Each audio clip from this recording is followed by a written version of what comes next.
A família Braga é conhecida no Rio de Janeiro por ter fornecido ao mundo do crime pelo menos 4 milicianos bastante conhecidos. Um dos membros mais novos desse clã era conhecido como Faustão, e seu falecimento explodiu uma crise na segurança pública do Rio de Janeiro. Mais uma. Hoje vamos conhecer a história de Faustão. Fala galera, tudo bem com vocês? Como é que vocês estão? Aqui é Joel Paviotti do canal Iconografia da História. A gente adiantou um pouco a história do Faustão, ele já estava na lista pra gente fazer um vídeo sobre ele. E a gente adiantou um pouco devido aos acontecimentos dos últimos dias, que enfim, acabaram trazendo à tona aí o nome dele nas mídias sociais, na mídia tradicional, enfim, em todos os locos aí de divulgação de informação. Então a gente vai falar um pouco sobre ele, qual a importância dele e tal, e aí a gente vai desenrolar isso nesse material. Eu peço que você deixe seu like, se inscreva no canal e ative o sininho para você ajudar o nosso material a ir pra frente, para cada vez mais pessoas. Muito obrigado por estarem dando essa força pra gente aí. Tem muita gente que usa o nosso canal de referência para notícias de segurança pública e eu fico muito agradecido e lisonjeado com essa honra, beleza? Edu, por obséquio, roda a vinheta.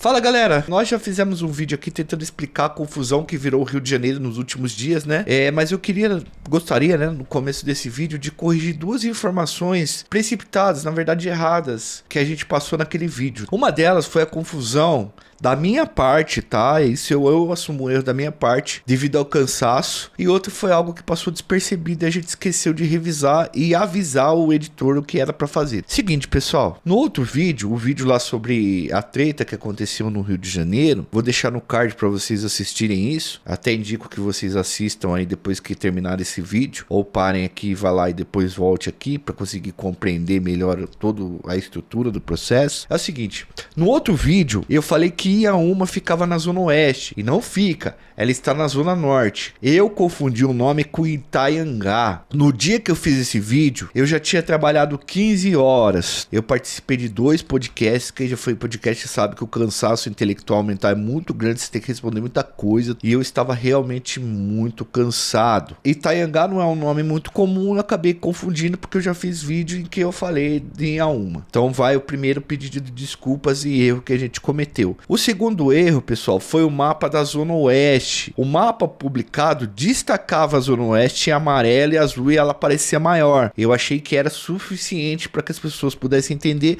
mas eu esqueci também de passar para o editor para ele fazer um zoom só na Zona Oeste ali, na parte destacada do mapa. E aí começou a aparecer outros bairros por ali, e aí a gente acabou esquecendo de pedir esse zoom pro editor. Pro Edu foi muito rápido, então foram 2 erros que são erros comuns, porque enfim, a gente fez o vídeo, claro que com muito cuidado nas informações e no conteúdo, mas a gente fez rápido porque vocês queriam entender rápido o processo. E a gente já tinha feito toda aquela estrutura, porque a gente sabia do que estava acontecendo. E foram 2 errinhos que passaram. O problema é que muita gente usou esses 2 erros para desqualificar o nosso trabalho. E foram 2 erros que praticamente não alteraram nada na questão da organização do processo, de vocês entenderem a história do que estava acontecendo.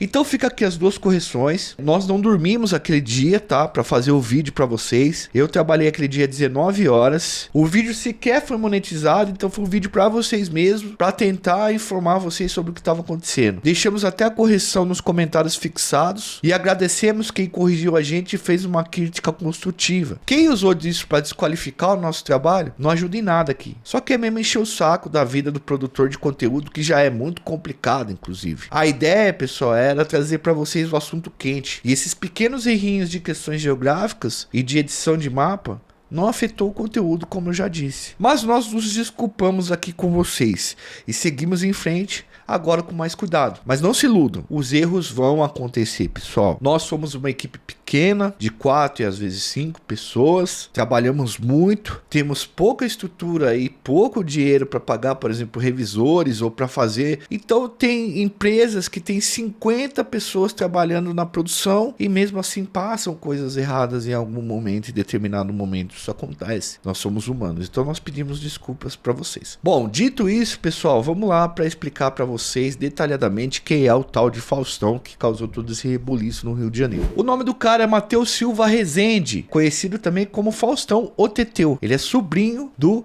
Carlos Braga, tá? Carlos da Silva Braga, conhecido, famoso no Rio de Janeiro como Carlinhos 3 Pontos. Já é falecido, tá? O Faustão era também sobrinho de Wellington da Silva Braga, o famoso e poderoso miliciano conhecido como Eco. Esse é mais famoso ainda e foi mais poderoso que o Carlinhos 3 Pontos, também falecido. Além disso, seu terceiro tio e o mais próximo dele de idade era Luiz Antônio da Silva Braga, o Zinho. Né?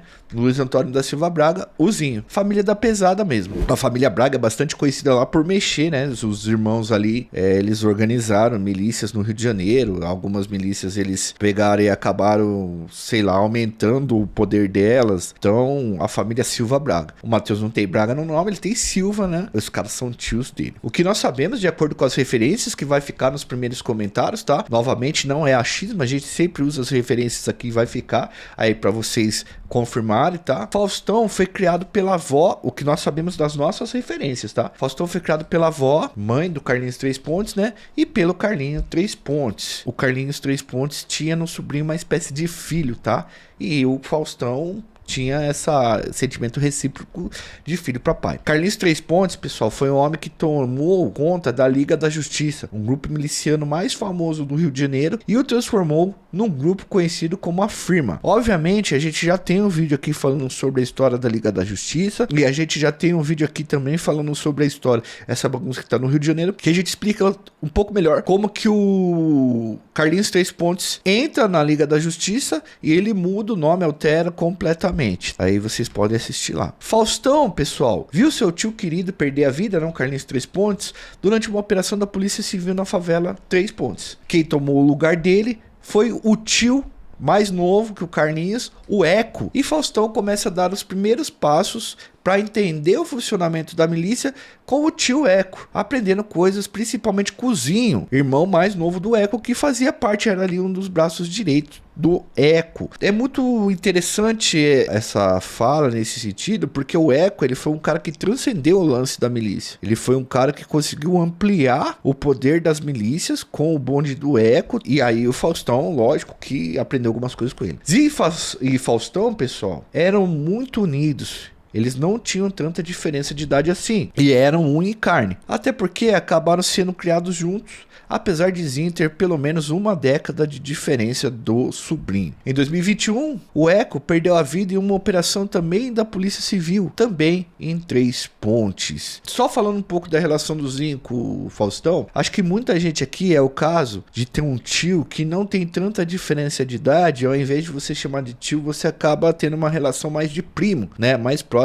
do que de tio. E assim como tem pessoas que têm primos mais velhos, muito mais velhos, e aí você acaba tendo uma relação de tio por conta dessa questão da idade mesmo, de amadurecimento. Bom, foi nesse período que o Eco acabou perdendo a vida, né, num confronto contra a Polícia Civil, especificamente a Core, mas tinha vários grupos lá. Foi nesse período que o grupo de Zinho passa a agir com autonomia e Faustão passa a ser o número 2 do grupo. Antigamente, no grupo do Eco, que era um grupo grande, o número 2 era Zinho e um outro cara chamado Danilo Dias, que a gente conhece como Tandera. Mas eles se desentenderam, romperam e montaram 2 grupos diferentes. Então, Faustão ficou com o cargo de braço direito de Zinho, deixando tudo em família. Ele virou, inclusive, galera, o herdeiro natural do tio, porque ia ficar tudo ali dentro da família Braga, certo? Da família Silva Braga. Segundo a polícia e o jornal O Globo, tá? Faustão era investigado por estar envolvido em pelo menos 20 execuções, o que faria dele alguém muito poderoso dentro do grupo, já que mesmo com todas essas investigações, ele continuava solto. Além disso, as execuções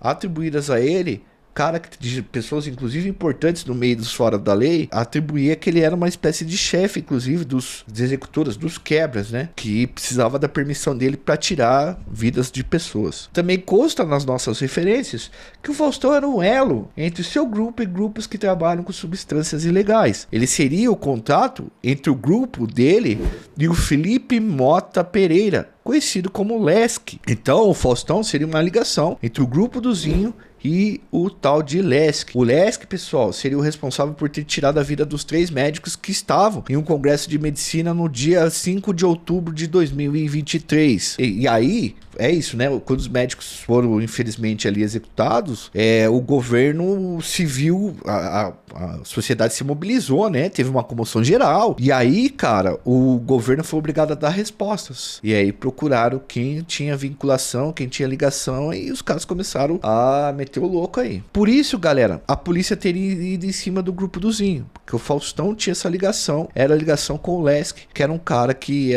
tinha cometido o crime. Segundo o Ministério Público também, tá? Do Rio de Janeiro, Faustão teria sido um dos responsáveis pela execução de Jerônimo Guimarães Filho, o Jerominho. A gente já contou um pouco, já falou um pouco da história do Jerominho aqui quando a gente fala da Liga da Justiça, ele é irmão de um cara chamado Natalino também. E ele é um histórico proprietário segundo as investigações e a própria justiça, ele foi um dos fundadores da Liga da Justiça. Eles acabaram sendo derrubados com a CPI das milícias que ocorreu, foram presos e tal, e aí a Liga da Justiça passou a ser desmantelada até que o Carlinhos 3 Pontos assume e muda de nome. Com todo esse currículo no crime, pessoal, e os parentes poderosos, Faustão era muito temido e respeitado mesmo não tendo completado 30 anos de idade. Imagina, ele era investigado pelo Ministério Público e pela polícia de ter liberado, participado da execução do Jerominho, que era um cara bastante poderoso em Campo Grande. No dia 23, pessoal, a Polícia Civil do Rio de Janeiro fez uma operação em Santa Cruz e durante o confronto, o Faustão perdeu a vida. A retaliação do grupo de Zinho, o qual o Faustão era o número 2, né, foi imediata. 35 ônibus foram queimados em um trem da Supervia. Além disso, no dia 24, no dia posterior, dia do enterro do Faustão, os comércios de Santa Cruz foram obrigados a fechar as portas. Algumas informações dão conta que a avó de Faustão estava muito abalada, pois criou o neto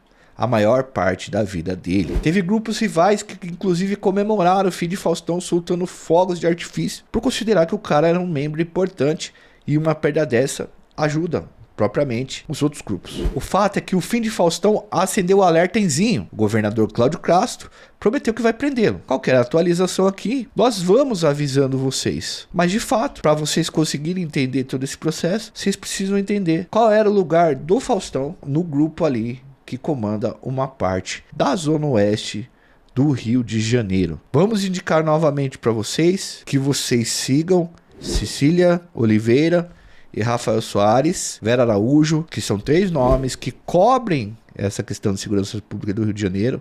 E nós temos bastante confiança no material e no trabalho que esses caras fazem. E eu deixo um abraço inclusive para eles, porque o nosso trabalho também depende deles. Um abraço também pro Ferrez, que citou o nosso nome lá como credibilidade no canal dele. Obrigado, Ferrez, um forte abraço. Quando eu era criança, entrando na adolescência, um dos livros que mais me marcaram foi Capão Pecado. E ele tá ainda hoje na minha estante. Um forte abraço para você, isso é um grande cara que eu e nós aqui da equipe admiramos muito, tá? O reconhecimento da sua parte é muito valoroso para nós aqui da iconografia da história, certo, pessoal? E o Rio de Janeiro continua nessa doideira, nessa loucura. O Cláudio Castro apareceu, falou que vai meter o louco, ele quer caçar 3 caras aí que são muito poderosos, e é isso, é o que vai acontecer. Nos desculpe pelos erros que nós cometemos antes, certamente vamos cometer mais algumas vezes, mas é isso. Pessoal, no final, deixa seu like, se inscreve no canal e ativa o sininho. O like é muito importante, a inscrição também. Ademais, como esses vídeos, como eu disse para vocês, são de assuntos complexos, assuntos que muitas vezes tratam de temas que a gente não consegue ter a total monetização necessária para fazer ele render de forma monetizada, para a gente manter toda essa estrutura, pagar todo esse trabalho. Então, se possível, ajuda a gente no Pix ou no Apoia-se. O Apoia-se, a partir de R$2 vocês assinam